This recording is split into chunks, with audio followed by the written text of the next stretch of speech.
I have to do something about the intelligence because I love the podcast. And since I was starting out this new kind of thing, and I'm just starting by with this new kind of chapter of my life in podcasting, YouTube channel, I was like, well, I should start by the very first professional I heard in my life, and probably that was you a few years back. So thank you very much for being here. First of all, it's a great pleasure and an honor to have you here. Pleasure to be with you. Thank you very much. So, Jason, for all of you listening to this incredible podcast, here we have Jason Palmer, which is an incredible podcaster, journalist from the Economist, host of the Intelligence. So Jason, can you say to me, very first question, how are you feeling right now? How you feel right now in your life? Would you say that right now you're happy with your job, with your occupation, with your podcast? How are you feeling? I feel pretty good about the podcast. It's reached a good place. There was, I mean, as with everyone else who had to work through the pandemic, it was a little touch and go there for a while. But as of this year, I have some help that I didn't have for the first 3 years. In the form of John Fasman, who's the sort of halftime host. And so in principle, we're kind of week on and week off, but because the stories kind of have a dwell time in the story pool for a while, it's not as if he's on and I'm not there and vice versa. It's kind of more of a mix. But in any case, it's very nice to have some help that for about 3 years I didn't have. Altogether, it's pretty good. People, still seem to like the show. There's certainly plenty of news to cover, so I'm never bored. I was quite interested in that because you seem to have a very good spot on every single different situation is running the world right now. So I was just wondering if you had in your life, in your life as a podcaster, if you had any problem with maybe talking about a certain topic that maybe touched you a little bit particularly. I mean, something that really or scared you or you were just touched by, and so you were in some sort of doldrums, to have to talk about or interview someone who were directly, touched by it. Can you relate to that?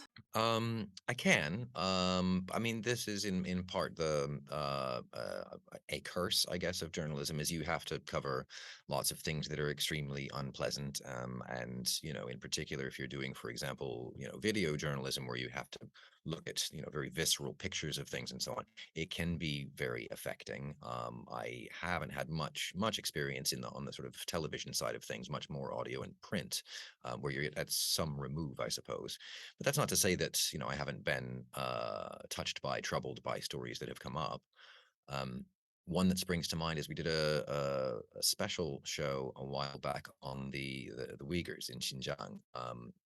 I don't remember exactly when, but it's a story that's been going for years. We kind of all know the contours of it, but we did a sort of big multi-part special on it, and something I think we're all very proud of. And it took quite some time to sort of put together, and we kind of got it all in one place. And I did all of the recording of the tracks, all of the sort of the voiceover stuff in one go.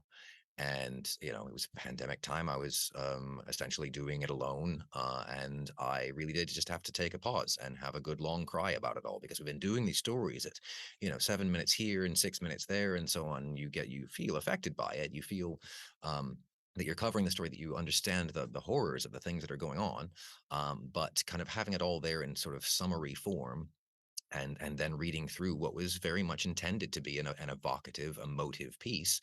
And yeah, it got me. So I think you'd have to be something of a sociopath not to be affected in some way with this stuff. But again, it's kind of part of the job. You have to finish your cry and go on. Yeah, it's amazing because I can remember that period even in my life because I was seeing a lot of a lot of news and about the Uyghurs problems and all the stuff that they went through, and it was very touching. And when I heard you, and when I hear you every day on the podcast, I say, well, how can you cope with that? With all this kind of bad stuff happening in the world right now, and even with the ongoing problem with the war that you've been covering for months and months and months.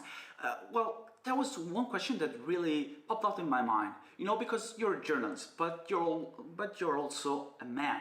You're a human being, and you have to cover directly, but also humanly. Those kind of things could really affect a man. Not only the journalist Jason Palmer, but also the feelings that you have. Family problems.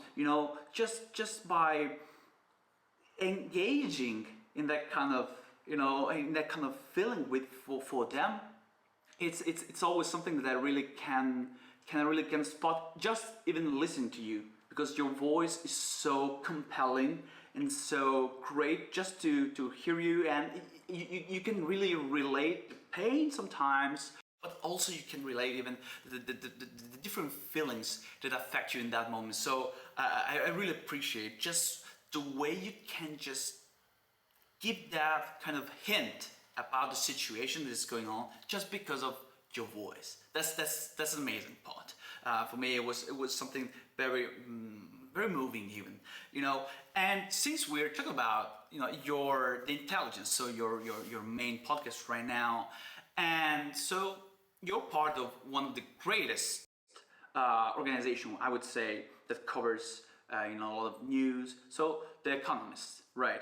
And I'm a big fan, but yeah, as you can see out there, yeah. But how were you feeling about when you were first contacted? Because of course you did have a great pass into the BBC, if I don't if I'm correct. So how were you feeling about the Economist that contacted you the very first time?